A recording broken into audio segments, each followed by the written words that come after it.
I'd like to begin by acknowledging the traditional custodians of the land on which I live and work, the Yuwad and Whadjuk people of the Noongar Nation.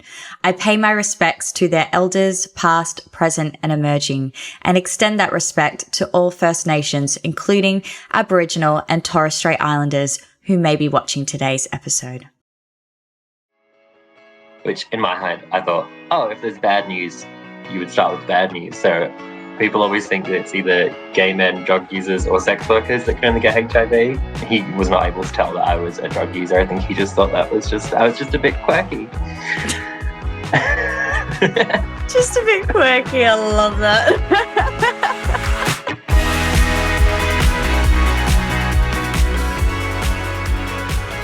Welcome to shtsfcked, the podcast that gets real about addiction, mental health, and everything in between.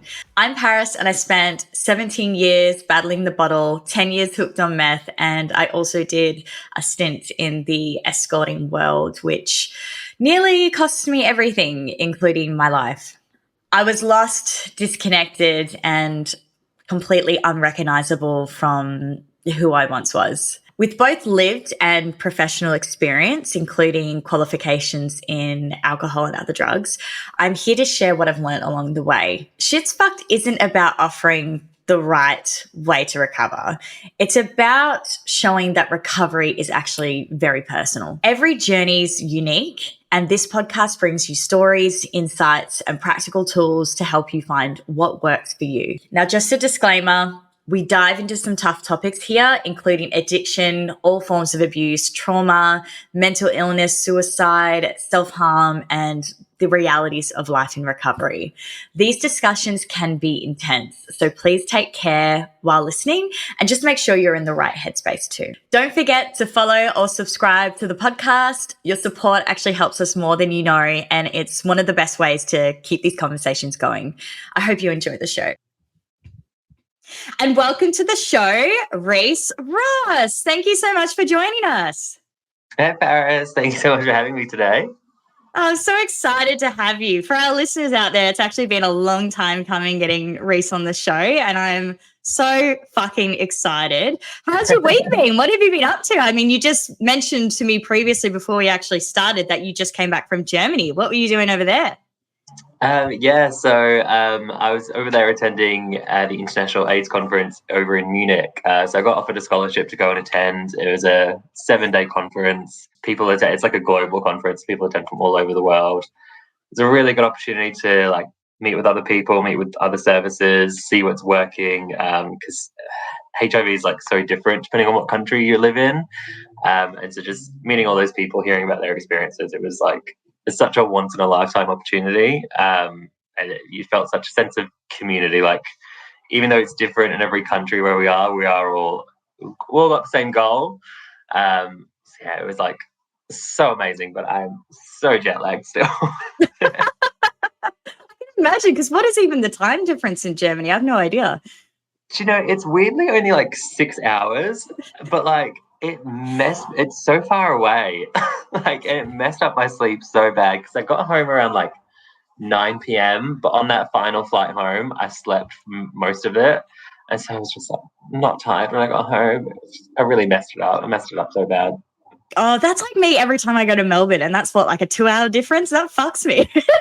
Yeah, it's rough. So rough. Well, glad to have you back, Rhys, and I'm looking forward to chatting you further about everything that you've kind of been up to and a little bit about yourself. So I'm just going to kick straight off and dive into the first question I have for you. So for our listeners who may not be familiar, could you provide a brief overview of what HIV is and how it affects the body? Yeah, sure. HIV, I'm sure most people listening have probably heard of it. So it's a bloodborne virus, commonly transmitted sexually or through sharing drug use equipment, but it's only transferable through blood, semen, and breast milk. So it affects your immune system. Pretty much, if it's left untreated, you'll just gradually get more and more unwell. You have a higher risk of opportunistic infections. But thankfully, it's not like it was back in the 80s and 90s. Some people might sort of remember the Grim Reaper advert that was a bit... Yes, yep, I'm aware of the one. Yeah, a bit of a contentious advert. So it's not really like that anymore. The treatment that we have available now is so much better. Pretty much once you're on treatment, the virus does become a lot more suppressed within your system. And once you've reached viral suppression, it's called being undetectable. And once you're undetectable, you actually can't transmit the virus sexually anymore.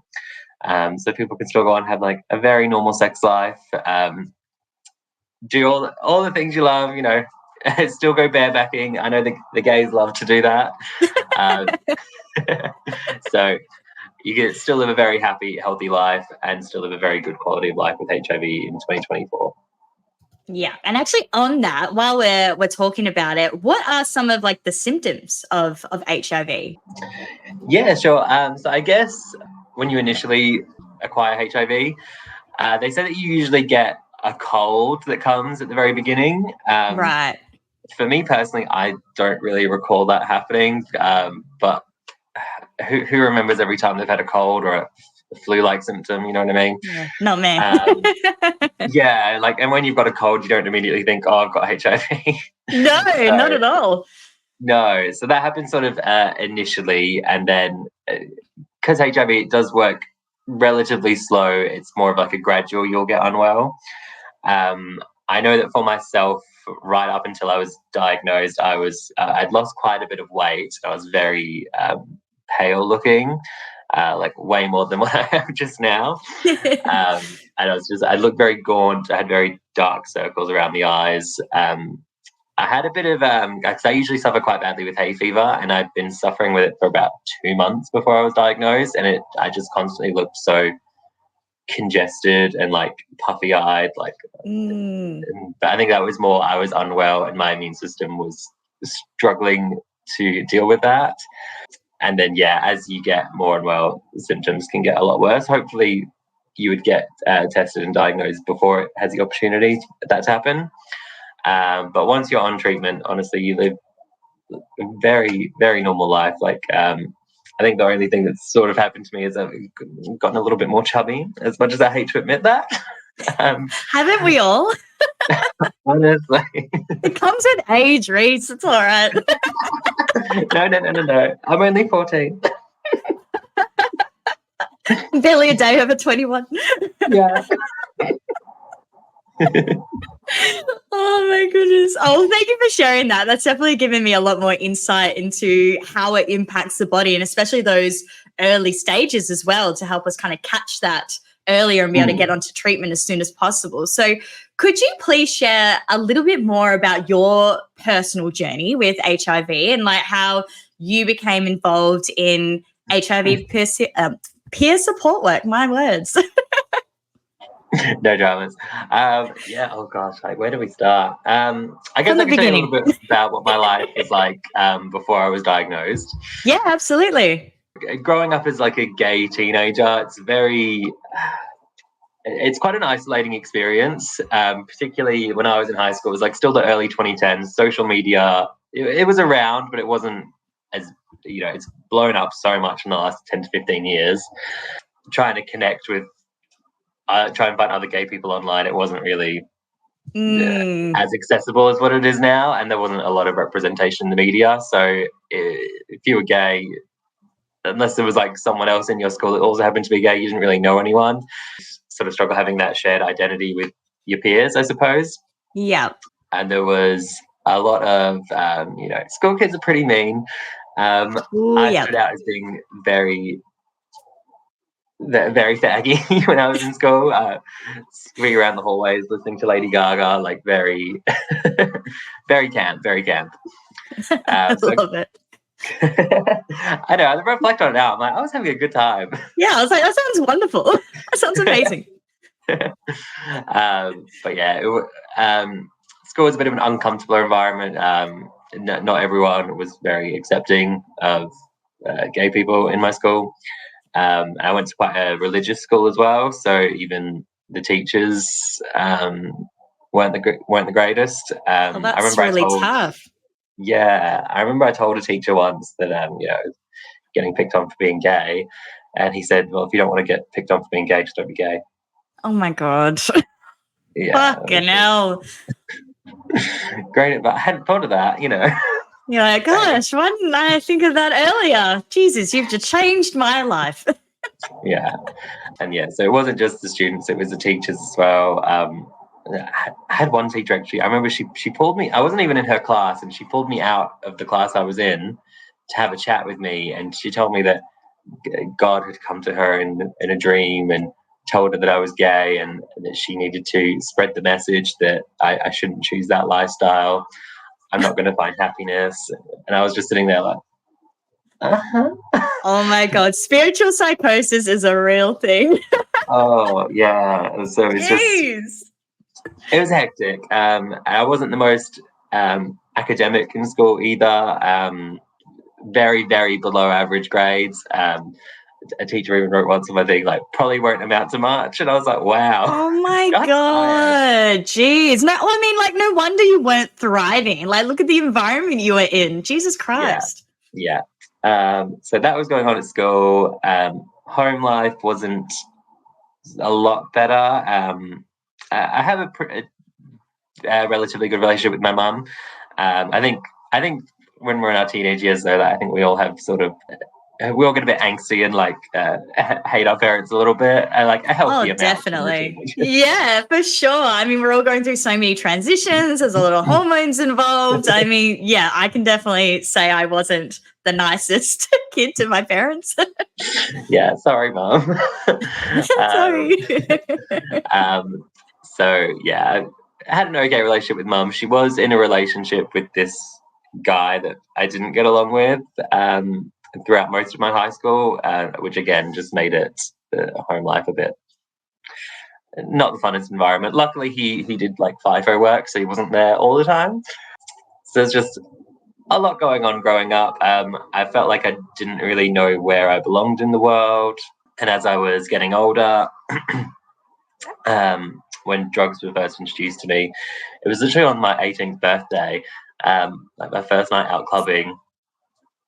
Met this guy, and I really don't know. It was just like a very split moment. I was like, yeah, sure, like I'll buy this off you. I'll take that. And I don't know if you could relate to this, Paris. I feel like drugs are like the best thing I've ever done, and also the worst thing I've ever done. Can relate. Can relate. Yeah. It's a very love-hate relationship. Yeah, very, very much. It's just like the euphoria. It's weird, but it's such like a not a real happiness, but like it makes you believe that everything's amazing. Yeah, well, you feel things that you're not feeling on a daily basis, and you're escaping from your own reality. So, in a sense, like it makes you feel really good, and that's why you want to do more. Yeah, exactly. So that was my experience. It was like, oh, like I could feel like this all the time. Who wouldn't want to feel like this all the time? Sign me up. Yeah, let's go. What's the worst that could happen? What is it? Yeah.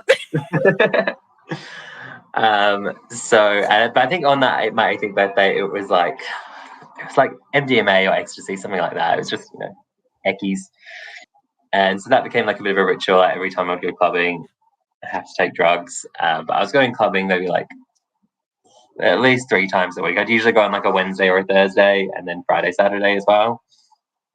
Right. And I found as well, I didn't have the most confidence when I was having sexual interactions with people, and figured out very quickly using drugs whilst I was having sex. I felt like made me more confident during sex, and I felt like it made sex a lot more enjoyable. So I was quite promiscuous when I first turned 18, using the grind raps quite a lot. Love it. And I eventually met a guy on there who I thought he was the coolest person I've ever met in my life at the time. He was, I guess, a very stereotypical bad boy. We do love a bad boy. Oh, I love a bad boy. And he was a drug dealer, and I guess I found that very exciting and quite enticing. Like hearing about some of the stuff that he would get up to throughout his day. It was weird. It was like get better idols, but it was like I was idolizing him. I was like, oh, that's the goal in life. Better idols. Yeah. But it's so true though, because obviously I've been in that underworld, and it is quite like captivating in the sense that it feels like you're a part of a movie in a sense, because it does get idolized a lot, like in the movies and things like that. So yeah, I can totally relate to that. Yeah. So he would mostly deal meth, which before I met him, I hadn't tried. Obviously, I'd heard of it, but I didn't really know. For me, all drugs were sort of the same. It was just dependent on if you smoked it, snorted it, or injected it. That was sort of the only difference I knew in drugs. Right. Yeah. So I didn't really know what type of feelings each drug was meant to give you. Even before my 18th birthday, I remember a lot of kids in school experimented with weed, but I never did that. So I started doing meth with this guy.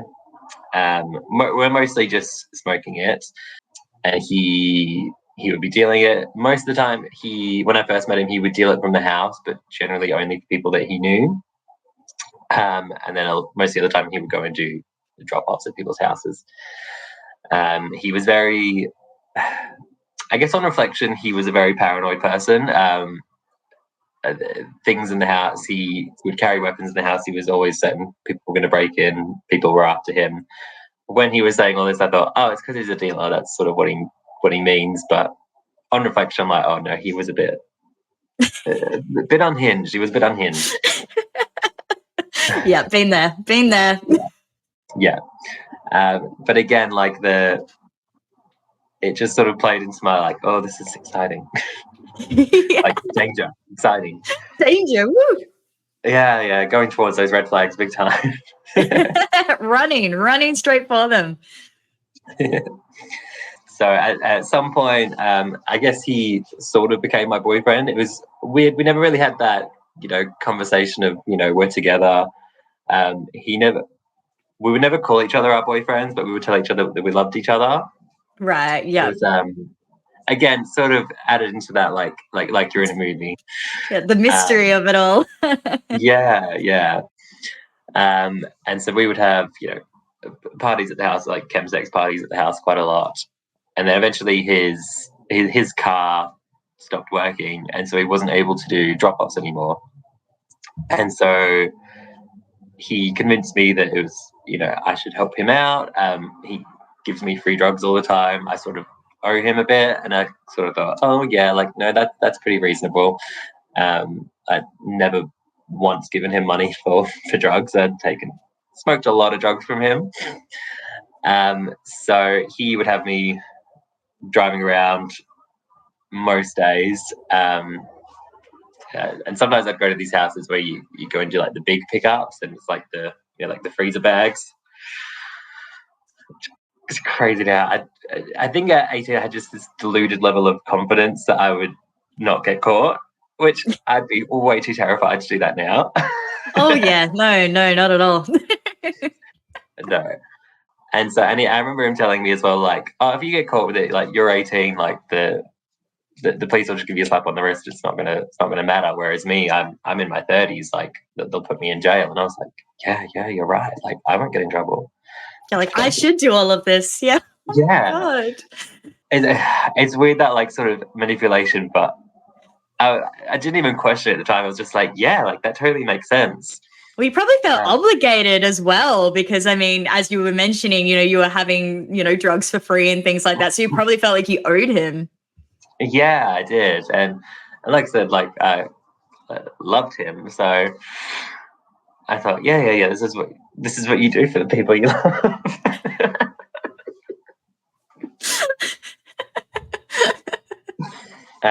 So yeah, that relationship went on for close to a year, I think.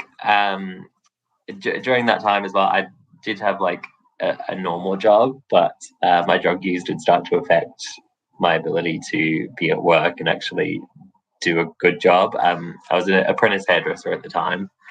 It wasn't a career I particularly wanted to do. It was just something I did out of school just because I didn't know what else to do. So yeah. and I absolutely hated my job. So I wasn't really interested in being there. I'd call in sick quite a bit, just so I could go and hang out with this guy. Gosh, you did better than me. Sometimes I wouldn't even show up. Didn't even call in sick. Oh yeah, no, I always called in sick, but but they would always ask, we need a sick note, and I was like, no.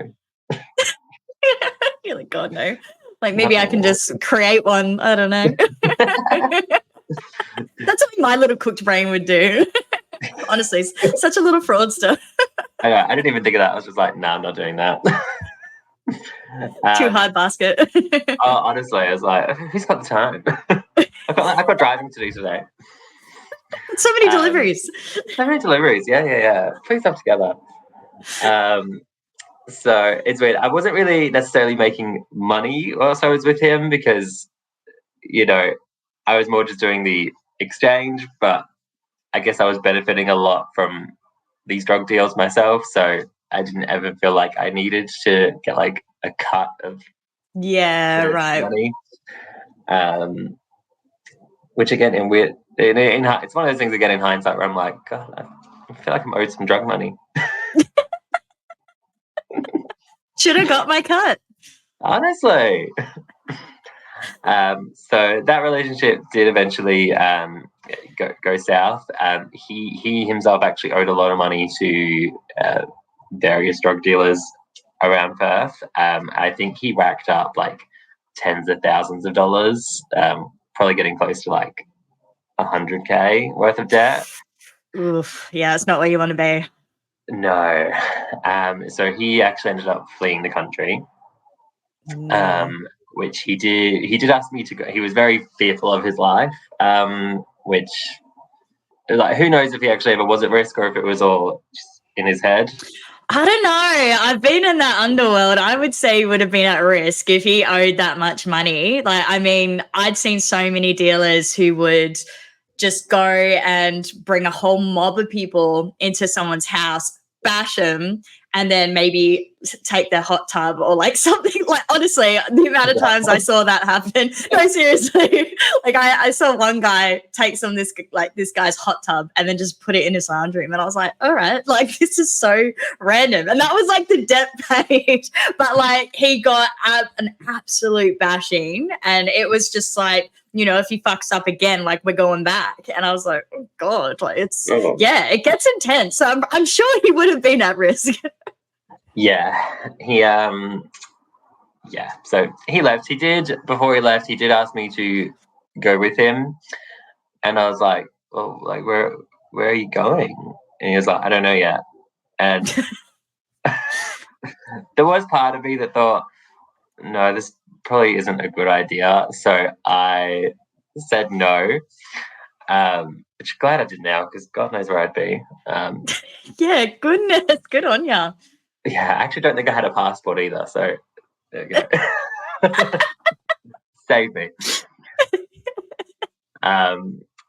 So that all happened, and I just felt like I had this still this void in my life. He was a pretty constant in my life. As toxic as it was in some ways, we would never argue. And I guess again in hindsight, he was quite emotionally manipulative, but it didn't feel like that at the time. And again, he was never violent or aggressive. And for some dealers, that's it's probably up there a lot more compared to some. Yep. Yep. Yeah. Like it still felt like he was somewhat compassionate. Like I did feel like he cared for me, at least a little bit. Otherwise, he probably wouldn't have asked me to go with him. Could have been such a romantic getaway. What do you mean? Honestly, yeah. The movie would have continued. So I stayed in Perth. I was still, I guess through him I'd made various contacts. I'd found various other ways of acquiring drugs when I needed to. But The only issue now was that no one was actually willing to give it to me for free. Very often they would want something in exchange, whether that was money or sex. So I was doing a lot of ended up doing a lot of transactional sex work. Again, most of the time it was just in straight exchange for drugs. But yeah, sometimes I would look elsewhere just to find money so that I could get drugs, because a lot of people that would give me the drugs just in exchange for sex were not the greatest people. I found people that I was just having transactional sex just for money for were a bit more respectful, at least. Yeah. And I can actually really relate to that, because I did that a lot myself, and you kind of feel as well, like still a little bit in debt. Like I used to hang around with them a lot longer than I, would if I was just going to pick up, It's like you're actually having to make like an evening of it, or I don't know how to explain it, but yeah. Yeah, it's not like you can just do like a 10-minute and like, bye. Like there's like this whole expectation, like it's more like you're sharing the halfway rather than like. Yeah. Yeah. So I was doing that quite a lot. And again, throughout this whole time, I never once got tested for any STIs. And I was having unprotected sex with pretty much everyone. I think it was very, very rare that I would wear a condom. And that lifestyle sort of continued for, again, probably close to another year. I ended up getting a new boyfriend who was, bless him, he was a little bit younger than me. He was sort of like not long turned 18. I was getting close to 20 by this point. Yeah. And he was very, very innocent in hindsight. He was not able to tell that I was a drug user. I think he just thought I was just a bit quirky. Just a bit quirky. I love that. I can relate to that as well, like having some exes who've been quite naive. But actually, to be fair, they cottoned on towards the end. Would be the downfall. Yeah. So I was with him. He was very. I sort of tried gauging like what his, would he want to take drugs with me? But he was very like, no, like I don't, not interested in that. I'm not interested in being with someone that takes drugs either. And I'm like, oh, good. Same. Yeah, same. Yeah, me too. So that relationship did actually continue. Things are pretty good in the beginning with him. And he sort of gave me a bit of motivation, like, oh, I should probably. He got me thinking about like I probably should stop using drugs, because it wasn't really something I thought of as much of a problem. Just it was a lifestyle. Yeah, it was just like that's just what I do with my days. Like, I didn't really see the bigger picture of what was actually going on around my life. And you never do. You never do when you're in it. No. So, but it was early on into that relationship with him that I was getting noticeably quite unwell. Again, like I said, it's very pale, gaunt. I'd lost quite a lot of weight, and I just looked very. Yeah, I look back at old photos and I'm like, oh, like she don't look good. So, and he was like, no, like I think we actually got to take you to go see a doctor. And I was like, oh no, like I'm fine. Everything's like, what's the doctor gonna do? Like I'm fine. And he sort of stayed on me about it for a few weeks. And eventually I just gave in, just to be like, yeah, whatever, let's just do this. Good on him. Yeah. So he took me we actually went to like a walk-in clinic, a walk-in GP clinic. So like we were waiting there a while, got in, saw the doctor, explained sort of about my life a little bit. Keep in mind as well, at this point, my boyfriend did not know that I was a drug user still. We'd maybe been together it was probably getting close to 6 months. Oops. So It's fine. We all do it. We have all done it. yeah. So I sort of explained to this doctor like what was going on. To be honest, I was leaning more towards like I actually kind of started to think that I maybe had cancer, and that was what I was afraid of in my mind. That's what it was. I don't know why I came to that conclusion. That was just where my brain went. I just had in my head, there's no way it's anything else. Nothing else would make me this Yeah. good. Because I did know I was unwell, but I didn't want to admit it to anyone.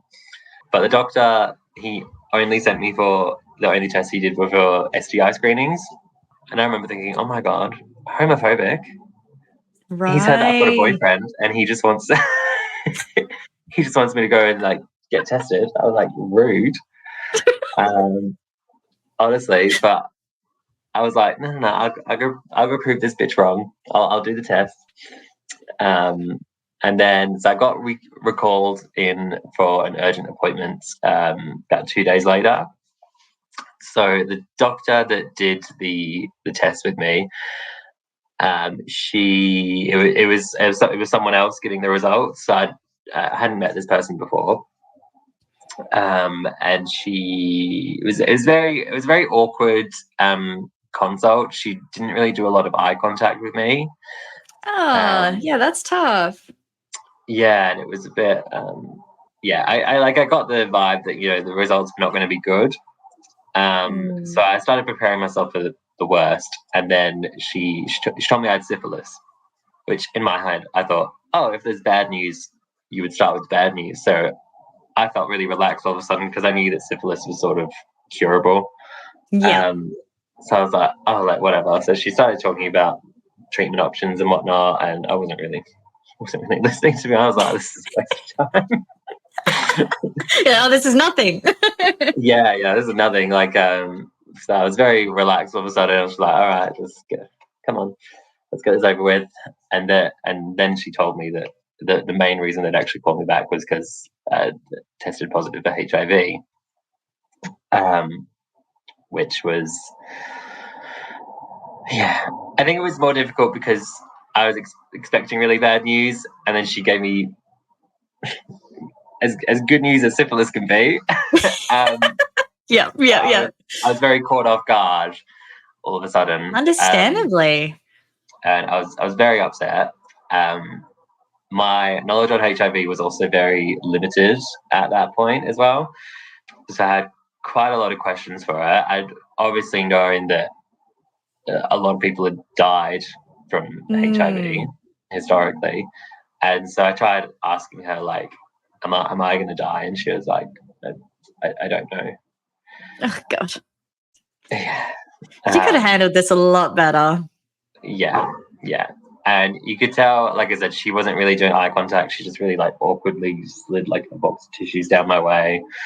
It was like she felt uncomfortable with the conversation, and like she just wanted it to be over with. Yeah, sounds it. Pretty much every question I had for her, she didn't have an answer.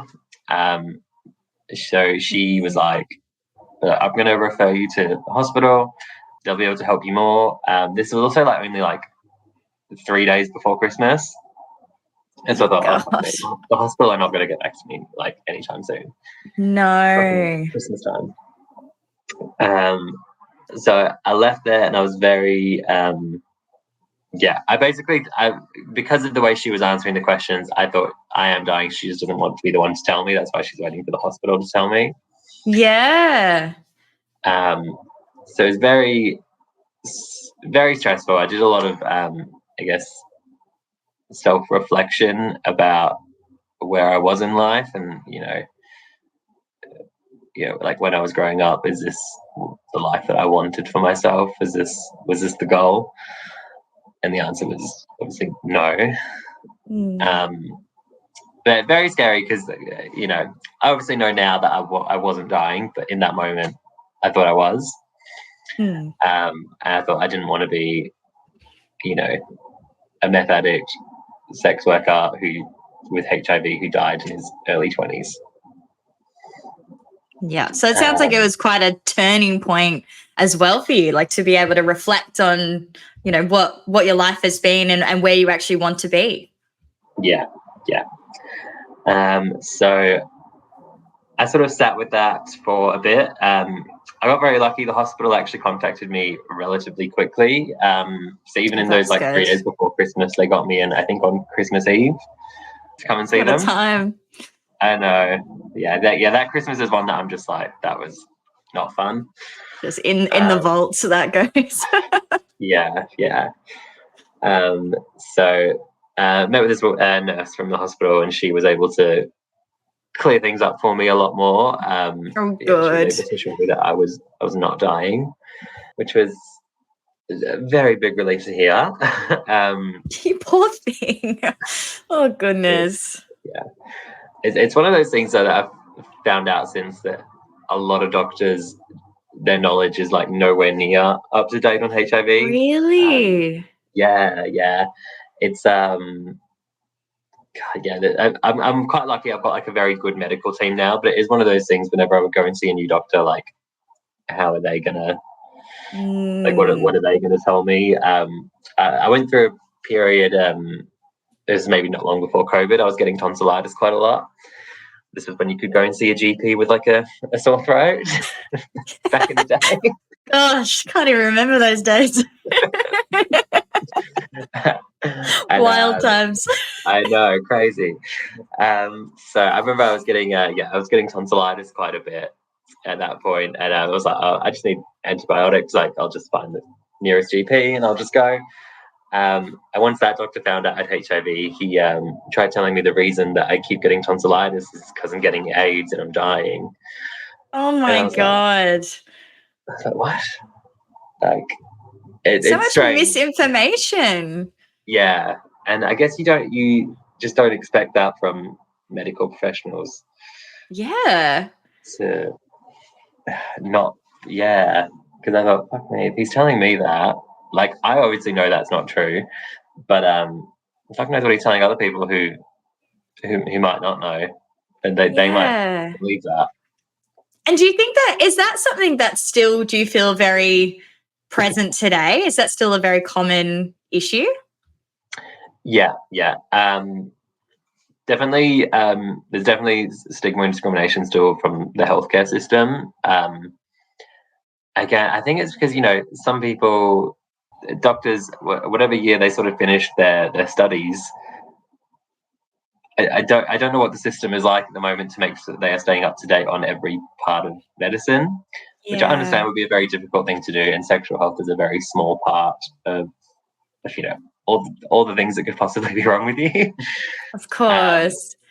But I think there's still room for a lot more improvement, because if you're telling people that they're dying when they're absolutely not, like, that's quite a big problem. That's a massive, massive issue. And that, you know what, that actually leads me into my next question was, what are some common misconceptions about how HIV is like transmitted, or even just about it in general?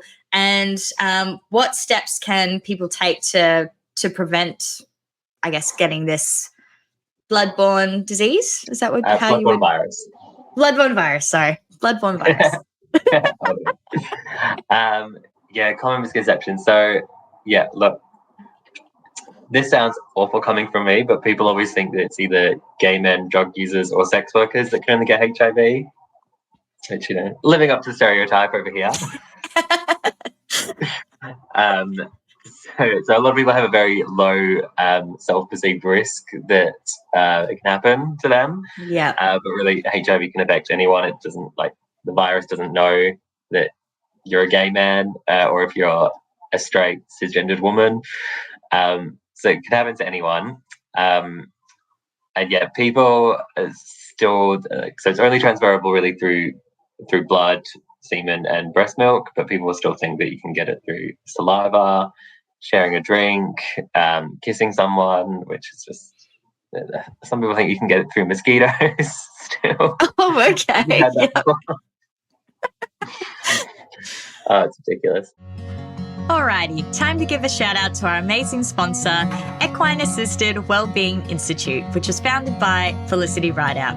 Felicity is all about teaching others to become equine assisted therapy practitioners, which is a powerful approach that uses horses to help people heal emotionally and mentally. Now, if you're someone who's passionate about horses and you want to make a career out of it, then listen up. They've just launched their Equine Assisted Therapy Practitioner Training and Certification course, which is now available online and accessible to anyone, anywhere in the world. Even if you haven't studied in years or tech isn't your thing, this course is designed to be super easy to follow. You'll get interactive modules, live coaching, unlimited support, and even a business startup kit to help you hit the ground running. Complete the course in as little as 8 to 12 weeks, or you can take your time because you've got up to a year to finish. But the best part is you can snag 10% off by using the code PARIS10 at checkout. And if you'd rather study in person, they do have an option for that too, and they're based in the beautiful Swan Valley in Western Australia. If you're feeling the call, jump on this opportunity to turn your love for horses into a rewarding career. Head to their website, www.equineassistedwellbeinginstitute.com, and sign up today. And I think a lot of people don't know the difference between HIV and AIDS. Right. I think a lot of people use the terms interchangeably. So HIV, if left untreated, progresses into AIDS. It's just more of a marker that they use to determine, I guess, where your immune system is at. Okay, So once your immune system has reached a certain point, that you're now considered as being more living with AIDS rather than just HIV. But you can't catch AIDS. If every time HIV is transmitted, each person starts at the beginning. It's not like you automatically jump. You know what I mean? Yeah. No, I completely understand. Yep. Yeah, and people that do end up acquiring AIDS, it's not a pretty. It's quite horrible, and because our immune system's sort of working all the time, fighting off really random infections and viruses that we're not even aware that it's doing. But your immune system gets so compromised and weakened that those random things that it's fighting off all the time, it actually can't do that. So you see people getting diagnosed with some of the weirdest things, and it's causing all sort of problems for them. And sometimes it's stuff that even like a baby's immune system should be able to fight off. But yeah, luckily in Australia, because of the access treatment, it's not really happening anymore. It's very, very rare cases. But yeah, when people use the term AIDS, there's a lot more stigma associated with the term AIDS than HIV. Some of the bigger misconceptions, I would say. Yeah, definitely. And I do agree with that. I think there is a lot of lack of understanding around both. But this is why, the work that you're doing is so important. And, you're being able to even jump in on this podcast and be able to talk about this in more depth and help people understand. I think this is, it's such important work, and it's more, we need to do more of this in our community. So I actually wanted to ask you though, like, what advancements have been made in HIV treatment in recent years, and what does like effective management of the virus look like today? Yeah, sure. So I started a new treatment maybe about a year ago now. When I was first diagnosed, it was just a tablet every day. But even that was at the very end of 2016 that came around. That was very new. I think even like a year before that, you'd still be having about 3 tablets a day. Right. A year ago, I started a new medication. So I don't even take oral medication now. I just go and get an injection in my butt cheeks once every 2 months. Oh, that sounds so much easier. Oh, so much easier. Even traveling and not having to take your medication with you, it's such a it's such a big sense of relief, because you never know, especially when you're traveling internationally.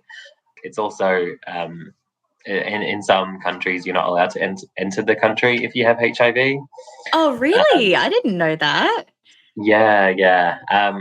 Some of the countries as well, there's ones that we wouldn't even think of. I'm pretty sure off the top of my head, I'm pretty sure Vietnam is one of those countries you're not allowed to enter if you have HIV. Really? Yeah. Wow, I did not know that. Yeah, I think there's maybe around, I want to say like 30 to 40 countries left in the world where you can't go. So yeah, things like that. Because like I said, I just went to Germany recently. I had to stop through Dubai on the way, which is, homosexuality is a bit frowned upon there. I think it might even still be criminalised. I'm not 100% sure. So it's just one Bloody of those things. hell. If I got caught with HIV medications in my luggage, how are they going to react? Yeah, you could be treated like a criminal. Yeah, so it's like even little things like that That's make this nuts. advancement quite amazing. There is new treatments that are sort of in the works at the moment that will be every 6 months. I think they're still sort of in the trial phases, but to go from having to take medication 365 times a year to just 2 times a year, that's like That's huge. incredible. Yeah, that's massive. Yeah. And there's a lot of preventative drugs that you can take now as well. Have you heard of PrEP or PEP before, Paris? No, I haven't. What's that? So PrEP, I guess this is the way someone explained it to me. There's probably a much better medical way of explaining it. Sorry, keep it simple. Yeah. The way that a woman would take the pill to lower her chances of pregnancy, PrEP is like that, but it significantly lowers your chances of acquiring HIV. Okay, yeah. And then there's PEP, which is like the morning after pill, so you take it post exposure. Oh, okay. I didn't know that. Yeah, so they're oral medications, but they're ways that HIV can be easily a lot prevented. And again, there's new medications coming out there where you'll be able to do injectable PrEP, which I think will be again another big game changer. Yeah. We're getting closer to seeing the HIV transmission cases, drop very significantly. But yeah, drugs like these, which are great and awesome, but it's only great if people know about it, and people don't really know about it. Yeah, I didn't even know about it. I mean, it makes sense though. I mean, in the sense of like the way that we get injections, when we're younger to prevent ourselves from getting other viruses and things like that later in life. Like, to have something for HIV. I mean, yeah. Sounds really good actually. I didn't even know. Yeah, didn't even know that was a thing. Again, I think it's one of those things because I guess HIV has been very long-standingly associated with gay people. Gay people, their sexual health literacy is typically pretty good. I think the majority of people on the world that are on PrEP or have taken PEP are gay or bisexual men. Yeah. Straight people, I know a few straight women that access PrEP, and I've heard stories where they've gone to a GP and asked for it. The GP doesn't know. The GP doesn't know what it is, or the GP's been like, "You're a woman. Why would you need to take that? Are you a sex worker?" Okay. Yeah. So there's even stigma associated with taking these preventative drugs. Which, like, they're so life-saving, or like, yeah, just life-saving in itself. And like, even me, who was working like as an escort for like 3 years, I would say most of the time I used protection, but there was a lot of times when I was like in active addiction and escorting at the same time where I wasn't as careful. I wasn't really taking that many considerations to my health at the time. But like, even just I was still getting regular like checkups and things like that whenever I remembered. But even just having those conversations like with the GP, because I would tell them like what I was doing and then they would test me. But that could have been something that could have been brought up to be like, why don't you start taking this? Like, prevent your chances of getting HIV. I would have been like, sure, and I think that's something, a conversation that really needs to start happening more. Yeah. Quite recently, I've been doing some talks in schools with primarily year 11, year 12 students. And again, it's interesting, like the teachers who are teaching them sexual health, they also don't know about these Yeah. things. Mm. They typically do not know about being able to be undetectable if you've got HIV and not being able to transmit the virus. You know, there's misinformation in schools. These young people are then going out into the world, you know, blind, really, which again is quite dangerous for them because you're not giving them, you're not actually setting them up for real life and what could potentially happen and what the dangers are. Yeah, and and it's the same in healthcare as well. Like it seems like there's not enough information for GPs, or not that there's not enough information. I mean, they will have access to it, but I guess there's not a proactive approach to getting this information. Yeah. I think people are just very, particularly doctors. I did do a bit of a stint working in a GP practice, and if you've ever tried to tell a doctor what to do, they don't like it. Oh, I can only imagine. Oh my goodness. Well, I love that you're going around and talking to schools and really, helping spread that awareness and educating people about all of this. I think that's incredible. You're doing amazing work, Rhys. No, thank you. Yeah. I always get worried. I'm like, God, am I still relatable to like 16, 17-year-olds? Are they going to think I'm cool? No, you're so cool, Rhys. Don't even sweat it. This is coming from a 31-year-old, though. Oh my goodness. I did actually want to circle back a little bit on in regards to your meth addiction as well before we jump further. But going back to your struggles with meth, what did you do actually to even recover from that? So were you still using at the point when you got diagnosed with HIV, and was that the turning point where you were like, all right, maybe I need to sort my shit out? Yeah, that was definitely the moment. So I got engaged with counselling not very long after I was diagnosed, because I had, I guess, in the 6 months leading up to that, I had entered this new relationship. I was going through periods where I wasn't using as much, so I guess I got quite lucky. I never had like physical withdrawals because my use was a bit irregular.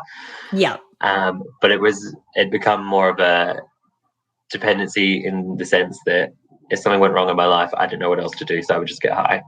I had no other coping skills to be able to deal with that, and it was just it was that was my like comfort. That felt like my safe space. Yeah, it was your crutch. Yeah, and so yeah, I did counselling there for a while. I actually pulled out of the counselling earlier than what I should have, because I felt like I was fine and I felt like I knew how to handle life better. But in reality, what I actually did was I had become very dependent on my boyfriend, and I relied on him to feel good about myself. Right, yeah. Which wasn't the healthiest. Me and him actually stayed together for a while after that. But pretty much when we were probably together for about a good 3 years after I was diagnosed. So it was a pretty long relationship. Did he know eventually about, what your use was and that you were still dabbling here and there, and, that you were trying to recover? Like, was he aware? He was not aware of the whole truth, I guess. There's no judgment here, by the way. Safe space. Yeah, he was aware that was stuff I was doing, in a past life. Yep. But I guess he didn't know the full extent. I sort of had to come clean with him a fair bit when I was diagnosed, because obviously he then had to go and get diagnosed, and not diagnosed. He had to go and get tested. Yes, of course. I was very lucky though, because that was one of my big worries as well, that he was, I'd pass this on to my boyfriend.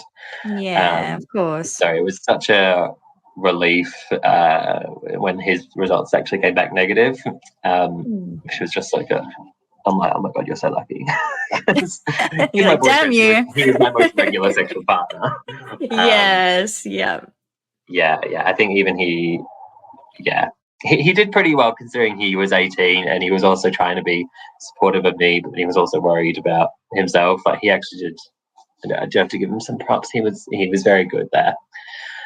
But when we did break up, we didn't have the greatest breakup ever. It was quite messy, and that person I was dependent on was gone, and so I went back to using again. And that was sort of at the very beginning of 2020. And so I was, using, not really going to work a whole lot. If I was going to work, I was just like barely present. Really not present.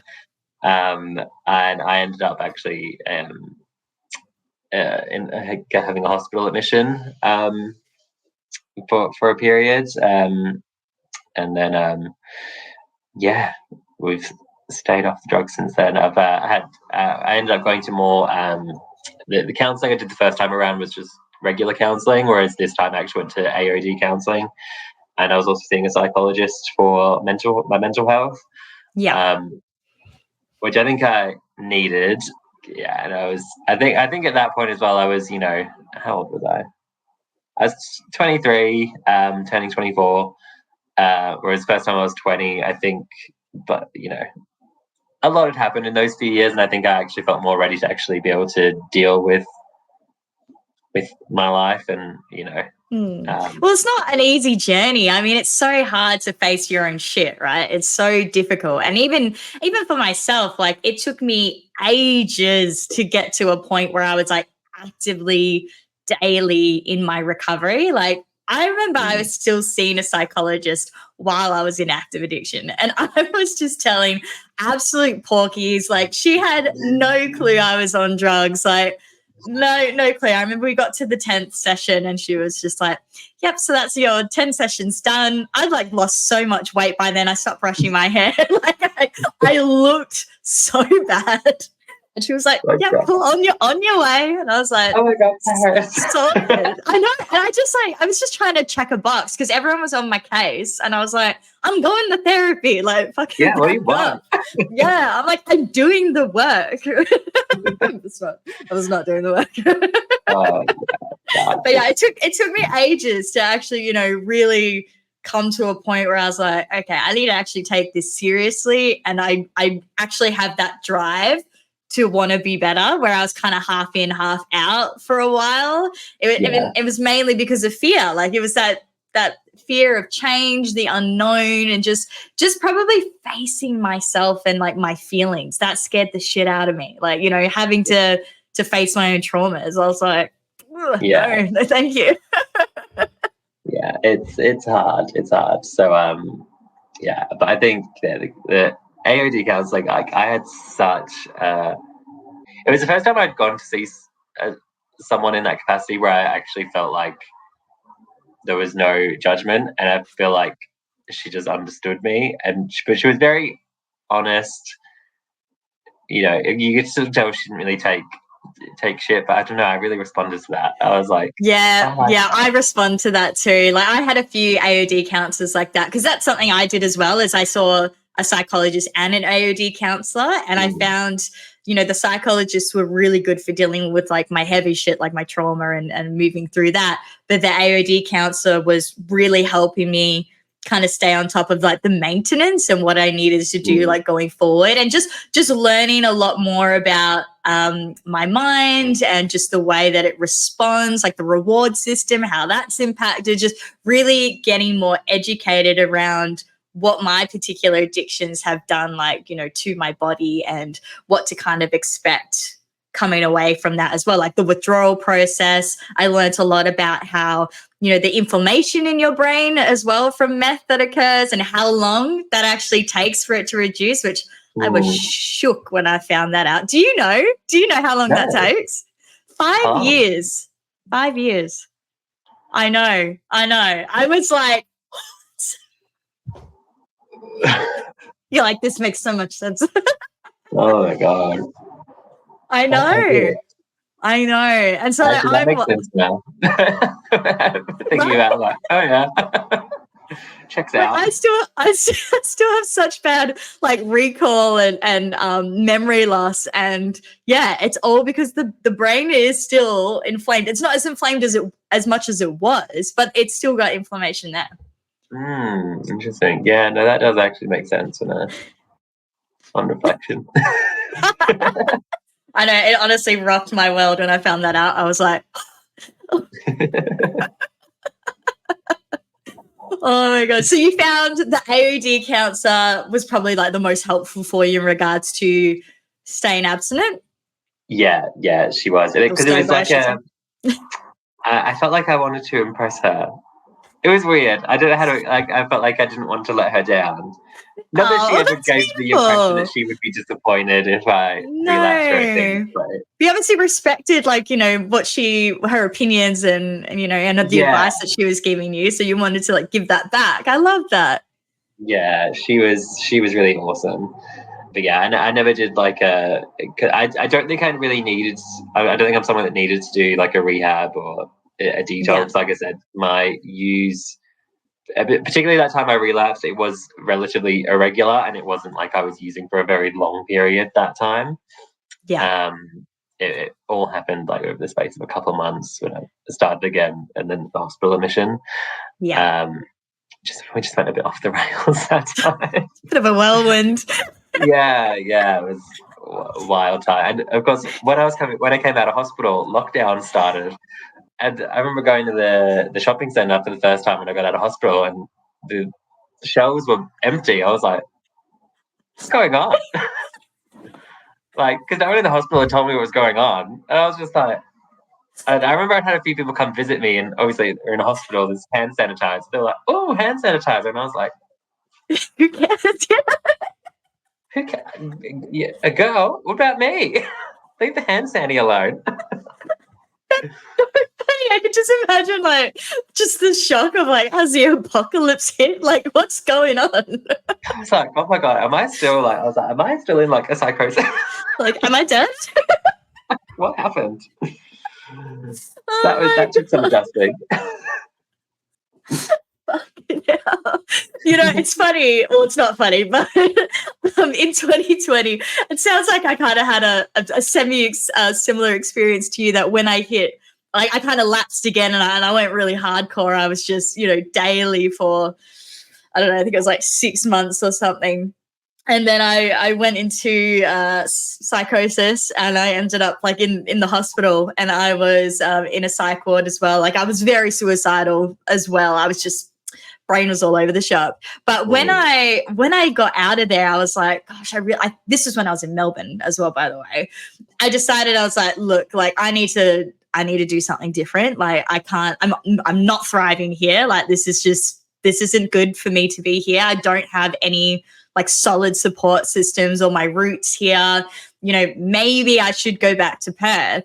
And fuck me, my detox was so intense because it was during COVID. And I remember I was leaving Melbourne, we were on the plane, and while we were in the air, like little known to us, there was like a news report being like, oh, there's like now been all these hotspots like popped up in Melbourne. And this was just after they started lifting the restrictions. So like we had that first period where it was like super guns blazing, and then it started to reduce, and they were like starting to lift the restrictions. But yeah, while we were in the air, they're like, oh, these hotspots, like, oh, it's going crazy over there again. So when I landed, there was so much border patrol. There was like soldiers there. There was a nursing tent. I was like, what the fuck? And mind you, like, and sorry, Mum, if you're listening to this, but I was high as fuck, like on the flight over. Like, I was using right up until I left. So when I landed, I was starting to come down, and I was not capable of dealing with this. And I was just like, what the fuck is going on? And so I'm getting paranoid. I was like, my God, there's so much like security and police fucking shit here. And I'm like high as a kite, like, oh my God, they're gonna know. And then we had to go through all these like nursing tents because we had to get tested. And I was like, fuck, I'm trying to be chill, but I'm also I'm fully like visually sweating. Yeah, they're probably like, she's got it. She's got she's got a feverish. Looking bug-eyed as well. Oh my God. And then they basically said you can't quarantine with your mum like I was originally approved to do. So my poor mum, like, she wasn't allowed to touch me, nothing. But thank goodness I didn't detox with her because, like, she had no idea. So I had to get put into this.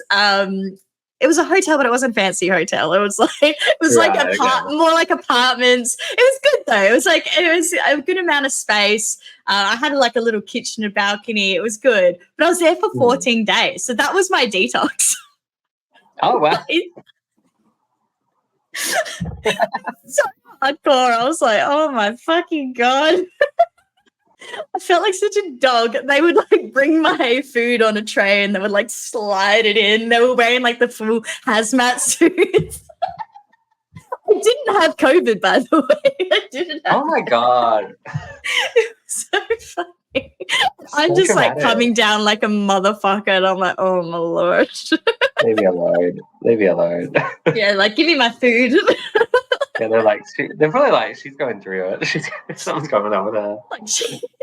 I know, right? I know. Oh my God. All right. So I guess we're coming to the end of this episode, I should say. So I just wanted to ask a couple more questions. But what strategies can, I guess, people use to prevent relapse and maintain their recovery journey over the long term? What are some strategies that you use? God, I think it's one of those hard things where, like, it's weird. Like, I actually had a chat about this with someone recently. I feel like it's one of those things. I feel like I could never fully say that I will never use again. Yeah. Because it feels like it's one of those things that you always you've got to stay on top of it. Yeah, no, I'm the same. I can relate to that, definitely. I like to think I would never use again because I remember what those periods of my life were like, and they were just chaotic and just not really that enjoyable in hindsight. Like, that's not. Wasn't a good movie. Yep. No, not a good movie. Wouldn't watch again. We don't. It doesn't need to be a trilogy. We don't need a sequel. No. So it's one of those things. I feel like it does take daily work, but like, it's not something where I like constantly every day I'm like, don't do drugs. Like, but sometimes things particularly stressful come up, and that is sometimes where my brain goes like, we just have to get high right now. But I ultimately know that is not going to make the situation I'm in any better. But I would say definitely, like, I still go and see a psychologist every now and then. Like, I don't think there's anything wrong with it. I don't think you need to wait until things are awful to go and see a psychologist. Like, I think it's quite healthy. Yeah. To speak with someone. I think also just surrounding yourself with people that are, and environment is everything. Like, I can't have people in my life that are constantly, getting on the gear. Like, you've got to have healthy relationships with people. And I think but that's something that's very difficult if all you know is, if you don't know how to have healthy relationships with people, that can be very challenging. I don't think there's one thing in particular that I would say fully helped me, but I think I was just right place, right time. I had that really good counselor and I had really good people in my life that wanted to support me and lift me up. And I know not everyone always has that, which is hard. It's hard. There are services available, and it's hard, I guess. The further down you go in that spiral, you just feel like you'll never get out of it. So why try? Why bother? Yeah. It's like you sort of find comfort in the madness and the chaos. You do. Well, it's like it's that familiar territory, right? And it's that fear around the unknown and what life could be without that prevents people from recovering. Yeah, and like I remember feeling like a normal life would be boring. Like, I remember thinking that. sure, but a normal life is much. So It's better long good term. though. It's more sustainable. um, but Yeah. yeah, it's a hard one. It's a hard one. It's something you gotta keep working at. Yeah, yeah. Couldn't agree more. And to wrap it up, what advice would you give to someone who's recently been diagnosed with HIV and is navigating those feelings of like fear, shame, and like isolation? What would you say to them? Yeah. Again, a very loaded question. um, when I do meet people that are newly diagnosed, it can be hard. I would hope that they have a good medical team around them that have, like me, told them that you're not going to die. So I'm hoping they've got to that point. I try and build resilience as much as I can in people. We do generally, without stereotyping everyone with HIV, the people that I generally come in contact with have a lot of psychosocial and behavioral problems. So addressing those it can take a lot of work sometimes. They're not always in the best place in their life at that time. It's just making sure that they're telling them they're going to be okay. They can still live a very happy, healthy life and live a good quality of life. And something I always tell everyone is that, you can have so many bad days, but it doesn't stop you from going on to have so many great ones afterwards. This point in your life does not define who you are. This is just a stepping stone in the journey, and there's always ways out of it. This is not the end. It's just the beginning. Let's make lemonade out of lemons. No, I think that's beautiful. Thank you, Rhys. And I think that's a really nice reminder as well, is particularly for people who might have recently been diagnosed, to know that it's not end of life. Your life can continue on. You can have a very normal, healthy life going forward. Like nothing is going to have to change in those areas. So yeah, thank you so much, Rhys. I really appreciate that. But thank you so much for coming on. It's been awesome. This has been such a good chat. Loved it. Yeah, it's been fun. Thank you so much for having me. I'm glad we finally got here. Let's do a part 2 maybe. This was fun. Sweet. Sounds good. Well, you have a good day, Rhys, and I will talk to you soon, I'm sure. Yeah, thanks, Paris. Take care. Have a good weekend.